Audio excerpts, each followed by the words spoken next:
Feinstein wants to close the terrorist gun loophole. The senator behind the assault weapons ban bill and a House Republican have teamed up for new gun control legislation to ban terrorists from buying guns.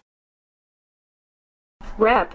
Peter King, RNY, the former chairman of the House Homeland Security Committee, introduced the bill in the lower chamber with 14 co-sponsors. Feinstein's office said,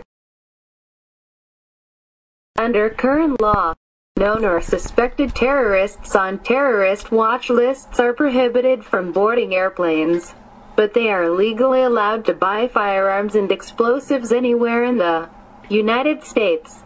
That makes no sense, Feinstein said in a statement. The Kouachi brothers, responsible for the attacks in Paris, were on U.S. terrorist watch lists, including the no-fly list. However, if the brothers had instead been in the United States, they would have been able to legally purchase weapons. Sadly, this situation isn't rare, she continued. Individuals on the consolidated terrorist watch list who sought to purchase a weapon in 2013 and 2014 cleared the background check in 455 out of 486 attempts. We need to close this dangerous loophole and keep weapons out of the hands of terrorists. That report, which included individuals on no-fly lists, was compiled by the Government Accountability Office, studying a 10-year period from 2004 to 2014. The background check clearance rate was 91% of attempted transactions, or 2,043 of 2,233 times, according to the GAO.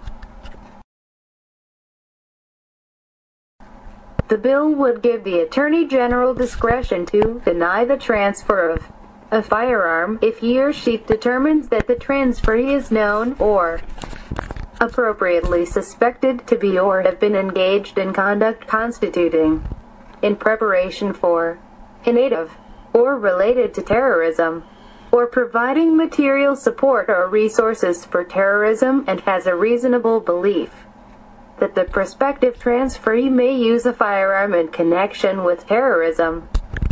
It includes international and domestic terrorism. Domestic terrorism. August 2nd, 2011.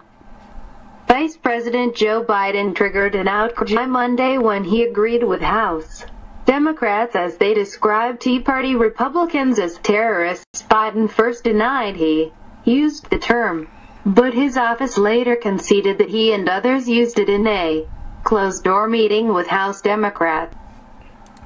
During the closed-door meeting, Rep.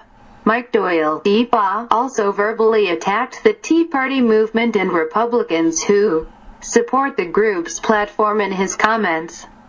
We have negotiated with terrorists, a frustrated Doyle said, according to sources that were in the room at the time the statement was made, January 18, 2013. According to the latest DHS report, the new terrorists in this country are the Americans who love liberty, hate unconstitutional government edicts and fear the bureaucrats running Washington, D.C., writes Pat Shannon. Second Amendment advocates are at the top of this terrorist list. More recently, the government enlisted a West Point think tank to produce propaganda detailing the so-called far right and warn about white supremacists teaming up with the anti-federalist movement to attack political enemies, the government and most notably the police. Conclusion: law-abiding gun owners are the target, not Al-Qaeda terrorists. It is now obvious what is going on in the wake of Sandy Hook. The establishment is finally pulling out the last remaining stops in its long-envisioned disarmament of the American people in accord with its ultimate plan to usher in a one-world government and financial system.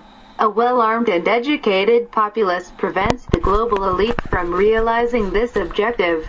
In order to realize this required disarmament, supporters and defenders of not only the Second Amendment but the Constitution at large must be branded as renegade terrorists who threaten police.